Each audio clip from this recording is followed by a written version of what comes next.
MP board के प्यारे विद्यार्थियों, लो जी आ गए आपका वार्षिक पेपर कक्षा 12वीं हिंदी का, जो आपका रियल पेपर लेकर आ गया हूँ। सेट ए का पूरा सोल्यूशन के साथ में बताऊंगा, नहीं पूरा उत्तर के साथ में बताऊंगा। वीडियो को पूरा अंत तक देखिएगा। क्वेश्चन रहेंगे 23 और टोटल रहेगा मार्क्स 80 पूर्णांक का आपका। मैं आपको पूरा आंसर के साथ बताऊंगा, आपको बताऊंगा पेपर का पीडीएफ कैसे डाउनलोड करना है, कैसे और कैसे आंसर आपको मिलेगा। तो देख सकते हैं आंसर में तो इसी वीडियो में आपको बता दूंगा। निर्देश देख सकते हैं, सभी प्रश्न को आपको करना अनिवार्य है। दूसरा हो जाएगा प्रश्न क्रमांक 1 से 5 तक 32 वास्तविक यानी वास्तविक जो वास्तविक प्रश्न रहेंगे, वास्तविक प्रश्न प्रत्येक एक अंक का आधारित रहेगा, नहीं एक अंक का रहेगा। तीसरा हो जाएगा प्रश्न क्रमांक 6 से 5 तक प्रत्येक प्रश्न के लिए 2-2 अंक रहेंगे, 15 तक जो रहेंगे नहीं। और चौथा रहेगा 16 से 19 तक प्रश्न जो रहेंगे तो 3-3 नंबर के रहेंगे, 75 शब्दों में आपको लिखना है। पांचवा हो जाएगा 20 से 23 जो प्रश्न रहेंगे, 4-4 अंक के निर्धारित रहेंगे और 120 शब्द में आपको लिखना है। तो पहला क्वेश्चन देख लीजिए, सही विकल्प चुनकर लिखना है। तो पहला हो जाएगा आत्म परिचय। कविता में कवि बच्चन किसका पान किया करते थे? तो इसका हो जाएगा इसने सूरा का पान किया करते थे। दूसरा हो जाएगा फिरोग गोरखपुरी के अनुसार घुटनों में लेकर माँ बच्चे को क्या करती है? तो इसका हो जाएगा कपड़े पहनाती है, इसका सही आंसर हो जाएगा। दूसरा हो जाएगा चांद, तीसरा नंबर है चांद के भरम होते मोद है कुमोदनी को उदाहरण है, तो इसका सही आंसर हो जाएगा तीसरे का आपका भ्रांतिमान अलंकार हो जाएगा, इसका सही आंसर। चौथा हो जाएगा भक्तिन पाठन के रचनाकार हैं, तो महादेवी वर्मा इसके रचनाकार हैं। पांचवा हो जाएगा जिस काव्य में एक ही संज्ञा और एक ही प्रक्रिया का प्रयोग होता है उसे हम क्या कहते हैं? सरल वाक्य कहते हैं, इसका सही आंसर हो जाएगा सरल वाक्य। छाठवां है लेखन ने यशोधर बाबू को किसकन दा कौन सा पुत्र कहा? तो मानस पुत्र कहा है।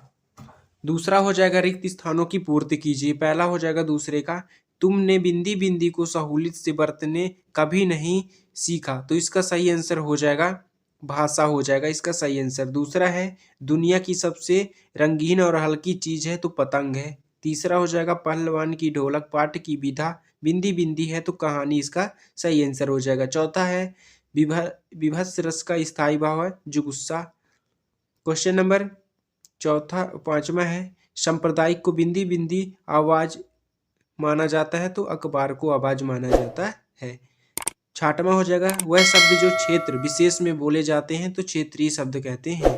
तीसरा नंबर है सही जोड़ी मिलाकर आपको लिखना है, तो सही जोड़ी हो जाएगा। आप देख सकते हैं, स्क्रीनशॉट भी कर लीजिएगा फटाफट। मैं आपको बता दूंगा पेपर का पीडीएफ कैसे डाउनलोड करना है, तो चैनल को सब्सक्राइब भी कर लेना, वीडियो को लाइक कर देना। दूसरा है सही जोड़ी है तीसरे का, पहला हो जाएगा श्रृंगार रस, तो इसका सही हो जाएगा रीतिकाल। दूसरा हो जाएगा बादल रंग, तो इसका सही आंसर हो जाएगा बादल रंग का। देख सकते हैं आप, पहले का हो जाएगा रीतिकाल, दूसरे का हो जाएगा निराला, तीसरे का वर्ण के बोलने में लाया समय, तो तीसरे का हो जाएगा यति, चौथे का हो जाएगा मायका, पांचवें का हो जाएगा पल्लवान और छठवें का हो जाएगा आपका बड़े बौद्ध स्तूप और सातवें का हो जाएगा कथनक। आप देख सकते हैं, फटाफट स्क्रीनशॉट कर लीजिएगा। क्वेश्चन नंबर ये रहा आपका चौथा, निम्नलिखित प्रश्नों के एक वाक्य में उत्तर लिखना है। तो पहला हो जाएगा बच्चे निडरता के साथ बच्चे किसके समान आते हैं। दूसरा हो जाएगा कवि ने अपने खेत में कौन सा बीज बोया। तीसरा हो जाएगा भक्तिन का वास्तविक नाम क्या था। और चौथा हो जाएगा दूरदर्शन वाले कैमरे सामने बैठे अपाहिज के बारे में प्रश्न पूछते हैं। पांचवा है लड़कों की टोली क्या नाम दिया गया था। और छठवां हो जाएगा डेट लाइन किसे कहते हैं, डेट लाइन किसे कहते हैं।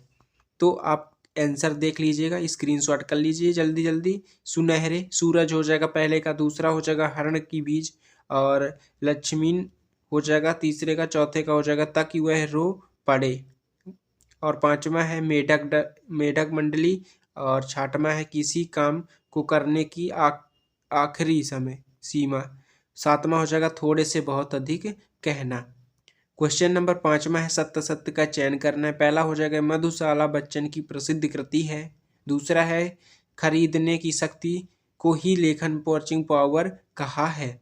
क्वेश्चन नंबर पांचवें का तीसरा है अस्थिर सुख पर सदा दुख की छाया रहती है।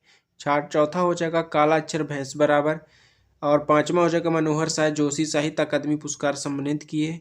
रस को काव्य का शरीर कहा जाता है, तो इसका आप देख सकते हैं पहला हो जाएगा सत्य, दूसरा भी सत्य, तीसरा सत्य हो जाएगा, चौथा सत्य हो जाएगा, पांचवा सत्य हो जाएगा और छठवां जो भी आपका सत्य हो जाएगा। ये आप स्क्रीनशॉट कर लीजिएगा। क्वेश्चन नंबर 6वां देख लीजिए। शीतल वाणी में आग होने का विपरीत अथवा में ऊषा जादू क्या है और टूट रहे हैं, क्या टूट रहे हैं, तो इसका आंसर हो जाएगा, आप स्क्रीनशॉट कर लीजिएगा, शीतल वाणी आग के होने का अभिप्राय। ये रहा आपका आंसर, स्क्रीनशॉट कर लीजिए। क्वेश्चन नंबर 7 में 6 बाद कवि की कोई दो विशेषताएं प्रवृत्तियां लिखी अथवा में है प्रयोगवाद की दो विशेषताएं प्रवृत्तियां लिखना है। तो 7वें का आंसर हो जाएगा आपका सामान्यवादी विचारधारा के प्रेरित प्रगतिवाद काव्य में समाज उद्देश्य हुआ, तो ये रहा आपका। तो आप इसका भी स्क्रीनशॉट कर लीजिए। क्वेश्चन नंबर 8वां है पोर्चिंग पावर लेखक से क्या अप्रिय है और अथवा में अशोक वृक्ष की कोई दो विशेषताएं लिखना है। तो आप देख सकते हैं, इसको भी स्क्रीनशॉट कर लीजिए, पोर्चिंग पावर से क्या विपरीत है, और ये रहा दो ठो आपका। क्वेश्चन नंबर अब रहा आपका 9वां नंबर, लड़कों की टोली को मेढक मंडली नाम क्यों दिया गया, तो इसका आंसर कर लीजिए, नहीं इसका स्क्रीनशॉट कर लीजिएगा। ये भी रहा आपका मेढक, लोगों में लड़के की टोली मेढक मंडली नाम किस आधार पर दिया, यह टोली अपने इंद्रसेना कहकर बुलाती थी, ये हो जाएगा। 10वां नंबर संदेह अलंकार की परिभाषा उदाहरण सहित भ्रमण और अथवा में भ्रांतिमान अलंकार की परिभाषा उदाहरण सहित बताना है। तो 10वें का आंसर ये रहा आपका लक्षणा शक्ति परिभाषा उदाहरण सहित। क्वेश्चन नंबर 11वां का है और संदेह अलंकार में इसका नहीं बताया इसका आंसर, तो मैं नेक्स्ट वीडियो में बता दूंगा। तो क्वेश्चन नंबर 10वां हो गया, 11वां भी हो गया, 11वां हो गया। अब रहा 12वां क्वेश्चन, देख लीजिए। राजभाषा राष्ट्रभाषा में दो अंतर लिखना है। तो राष्ट्रभाषा राजभाषा में ये दो आंसर रहा, आपको स्क्रीनशॉट कर लीजिए इसका भी। 13वां क्वेश्चन है क्षेत्रीय शब्द किसे कहते हैं, उदाहरण सहित अथवा निपत शब्द उदाहरण सहित बताना है। तो निपत शब्द ये रहा, उदाहरण भी है। और क्वेश्चन नंबर 14 नंबर है इंटरनेट पत्रिका क्या है अथवा में बिंब क्या उदाहरण के माध्यम से लिखिए। तो क्वेश्चन नंबर 14 का आंसर रहा ये, आप स्क्रीनशॉट कर लीजिए। क्वेश्चन नंबर 15वां है यशोधर बाबू के चरित्र की दो विशेषताएं बताना है। तो क्वेश्चन नंबर यशोधर बाबू के दो विशेषताएं है नहीं बताना है, इसको आप स्क्रीनशॉट कर लीजिए। क्वेश्चन नंबर 16वां है तुलसीदास,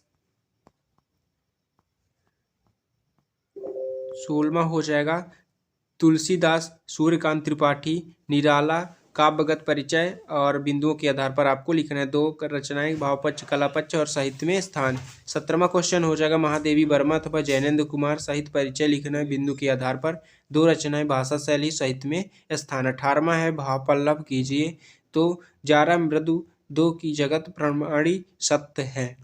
क्वेश्चन नंबर 19वां है, इनका आंसर आपको खुद से करिएगा, इसका आंसर यानी आपको खुद से कर लीजिएगा। तो क्वेश्चन नंबर 19 है निम्नलिखित अपीठ गद्यांश को पढ़कर लिखे प्रश्नों के उत्तर लिखना है। तो गान गान गान तेरे फहरा, तो ये आपको उपयुक्त गद्यांश शीर्षक लिखना है। अपने देश को प्यारे करते हैं और उपयुक्त गद्यांश भावार्थ लिखना है। क्वेश्चन नंबर 20वां निम्नलिखित पद्यांश की संदर्भ सहित व्याख्या करना है।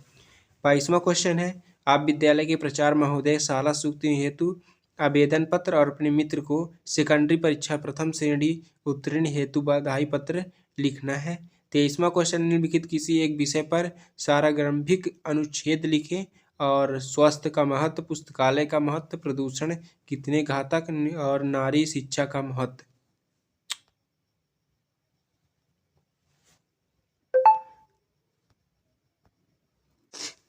अगर आपको पेपर का पीडीएफ चाहिए तो